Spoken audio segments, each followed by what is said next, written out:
welcome to VetStars webinar on research data, understanding the basics, facilitated by Dr. Ismail Odetokun, an associate professor at the Department of Veterinary Public Health and Preventive Medicine at the University of Ilorin, Nigeria. Kindly note that the recording for this webinar started a few minutes after the session had started. Therefore, the first few slides on your screen will be without audio. A full PDF of the presentation slides can be downloaded from the link on your screen. Hope you enjoy it.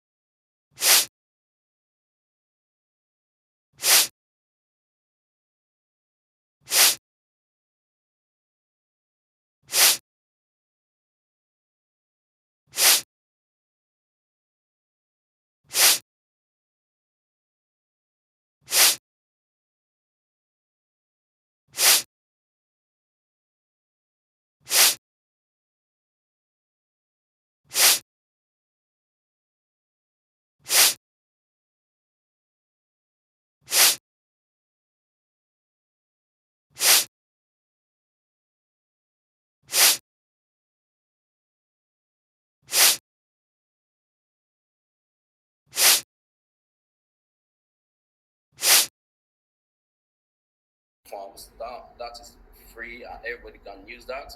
Qualtrics and Typeform.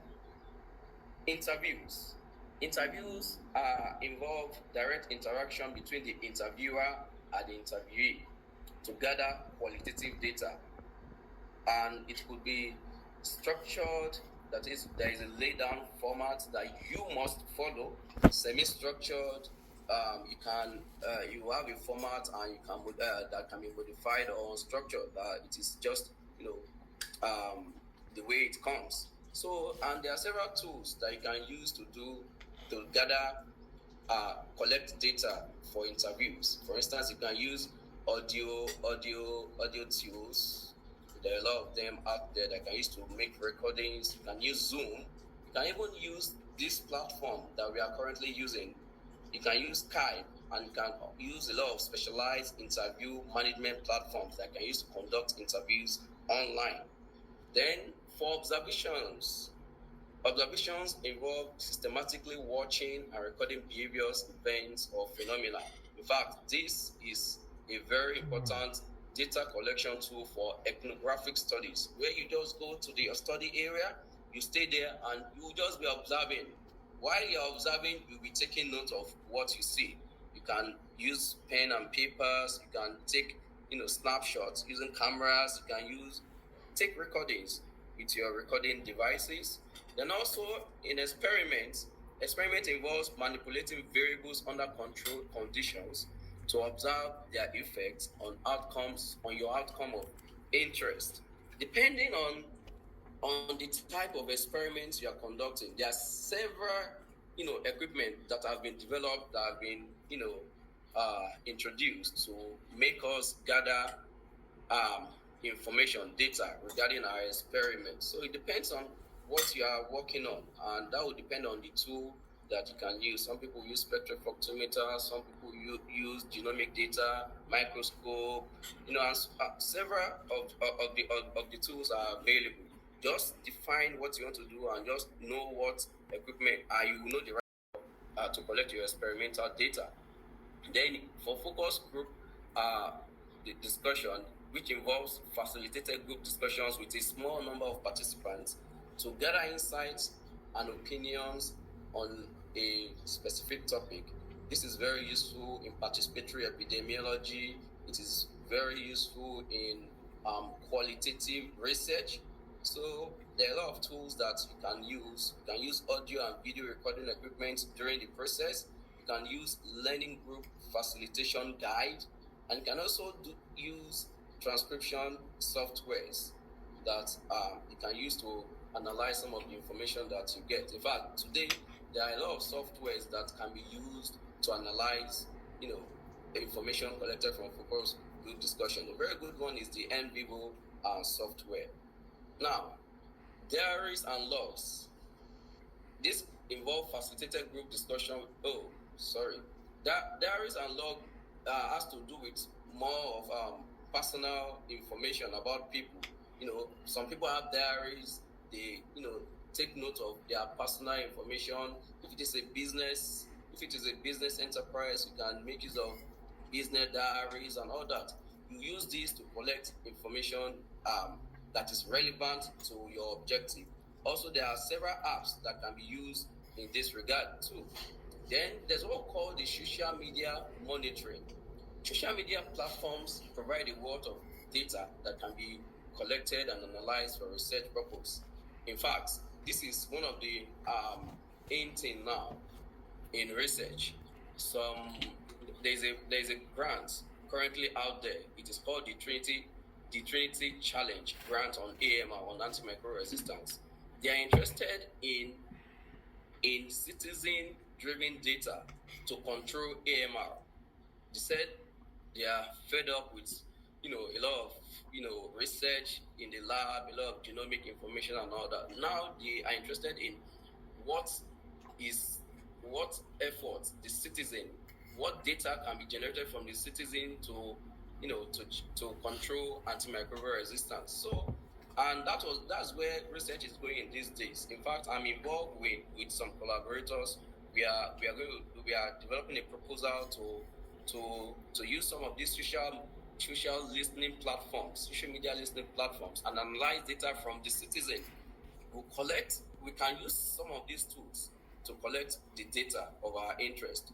Both sites, Pro Social, Brand Watch, and all that. There are a lot of them out there. Just identify the tool that can harvest the data of your interest, then make do with that.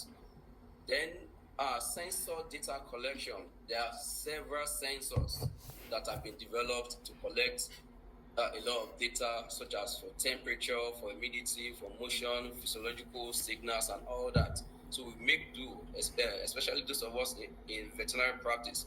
Most of the machines that we have in our hospitals are sensor based. For instance, the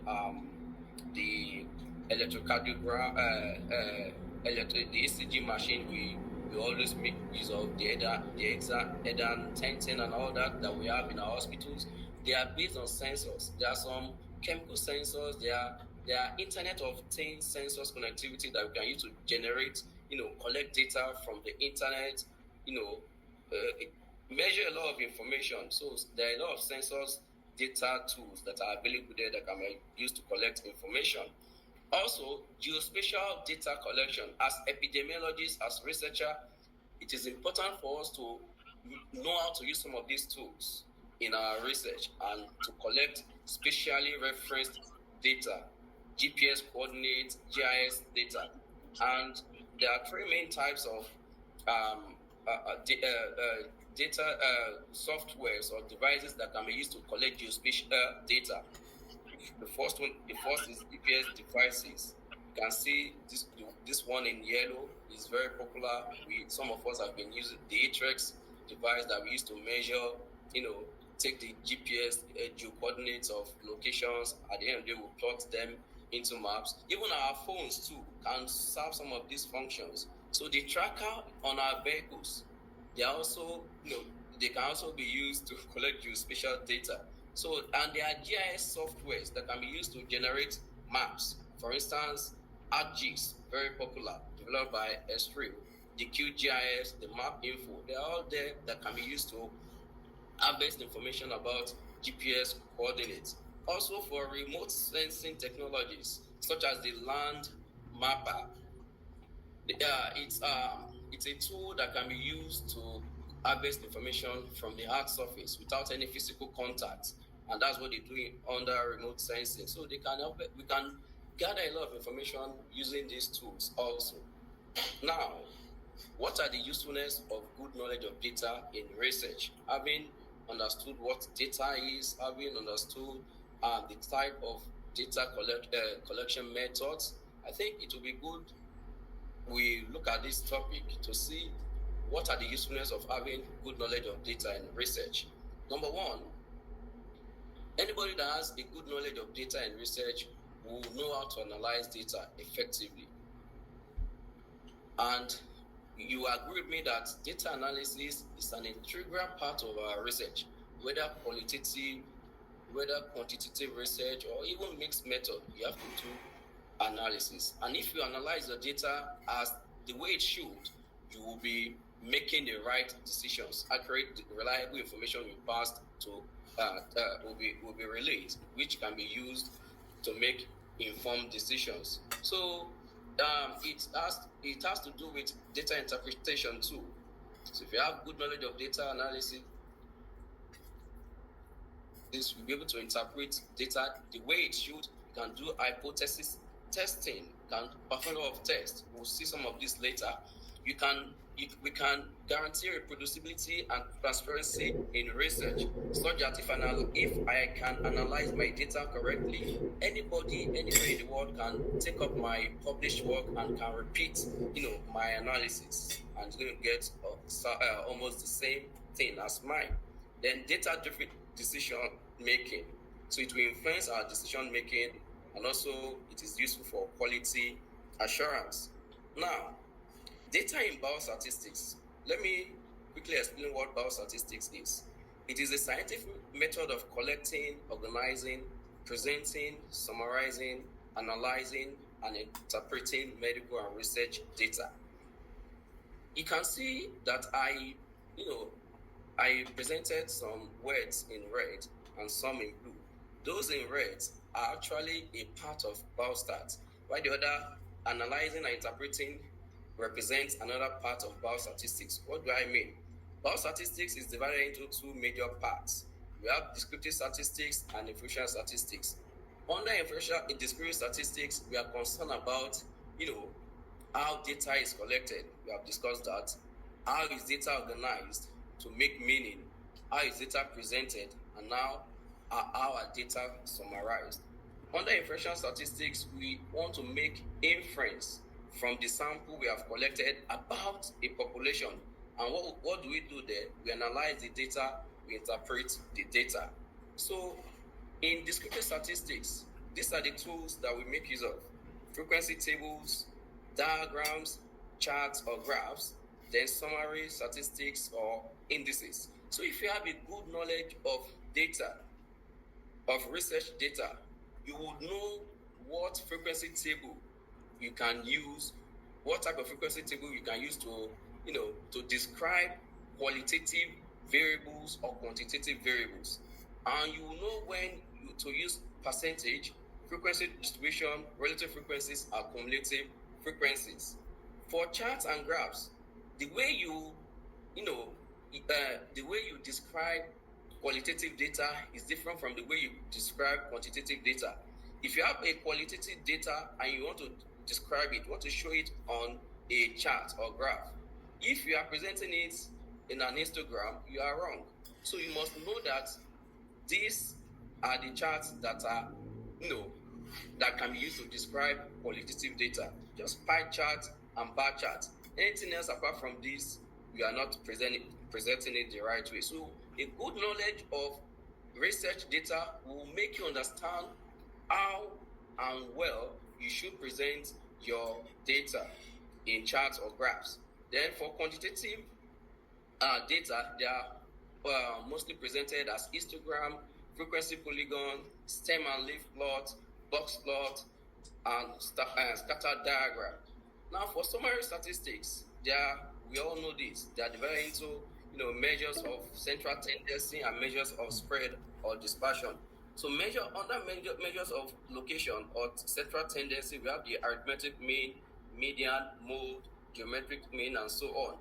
As a data expert, as a researcher, you must know when to use the arithmetic mean over the median or the mode, geometric mean, and all that. For instance, if you are dealing with a data or a set of variable that is not skewed, you are going to summarize such data using the arithmetic mean. But if we are dealing with a data distribution that is skewed, whether to the left or to the right, then the best measure of central tendency is the median. You have to know when to use all this. Then if you are dealing with a data that is skewed, and you want to summarize it using a measure of dispersion. So, what is the best measure of dispersion to use? You use the range. But if you want to summarize summarize the measure of spread for a data that is not skewed, then you use standard deviation or the variance. So we should know when to use word for word. It is very important so that you will be, passing across the right information, and your information can be used to make the right decision. Now, under inflation statistics, as I've said earlier, you have a sample. From your sample, you are making inference about the whole population. It is practically impossible for us to sample the whole population in any research. So what do? We take a sample that is representative most times of the population and make inference and make deductions about the whole population. And that's what we do under inflation statistics. It can involve probability distributions. For instance, we have the binomial distribution, the Poisson distribution, and we have the normal distribution. And also, it has a lot to do with hypothesis testing and confidence intervals.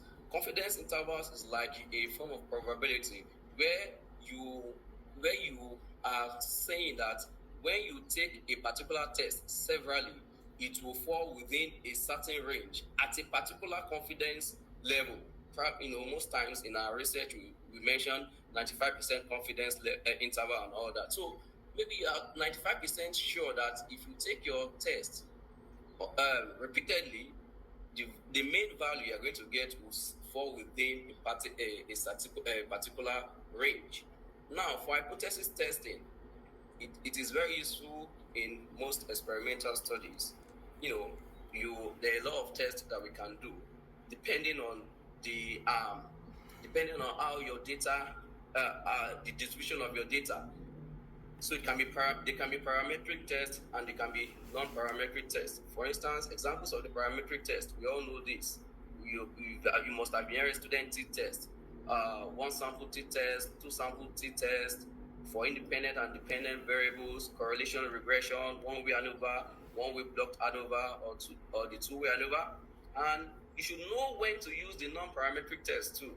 Sign test, Mann-Whitney-U test, Wisconsin sign rank test, Spearman rank test, Preston-Wallis test, and Fredman test. You should note that for every parametric test, there is a corresponding non-parametric test. So as a research scientist, a data analyst, you should know when to use a parametric test or a non-parametric test, and you should know the equivalent of the other. Now, it is important for us to tell us that, for us to understand that before you can choose any of those tests, like I have highlighted above, you must know it depends on the objective of your study. What objective have you, itemized? Your study design. Do you have independent or dependent samples? There are a lot of epidemiological study designs that we have out there. There are observational and analytical study designs.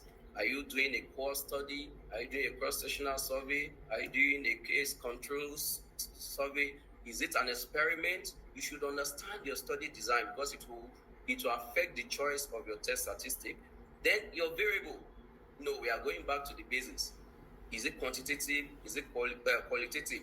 Sample size, sampling method. There are a lot of sampling methods that we have there. There are probability sampling methods and non-probability sampling methods. For the non-probability sampling method, they can be convenient, they can be purposive or judgmental, they can be snowballing technique where it doesn't follow a systematic method, and they can be probability or random sampling methods such as the simple random sampling method, the systematic random sampling method, the stratified, the cluster and multi-state random sampling method. So you have to understand all this and also sampling distribution before you choose the appropriate test of choice.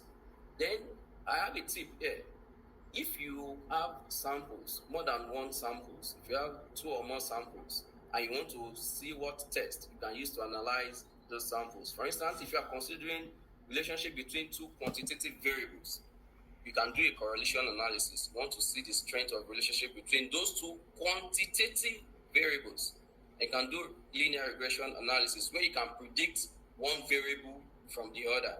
So you can use it for prediction.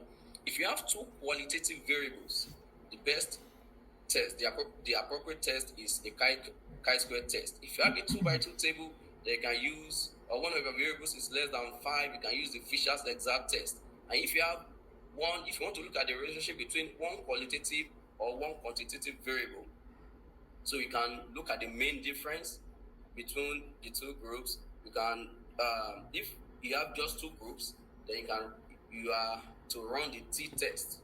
You understand? You have to run the t-test. If you have more than two groups, then you are expected to run an ANOVA. So there are a lot of statistical software that are available for researchers to use when you want to analyze your data. Having understood your data, having collected your data the way you should collect it, having you've known your objective, you know your research questions, and you know what analysis, what test you want to run. You can use either of all these. There are a lot out there.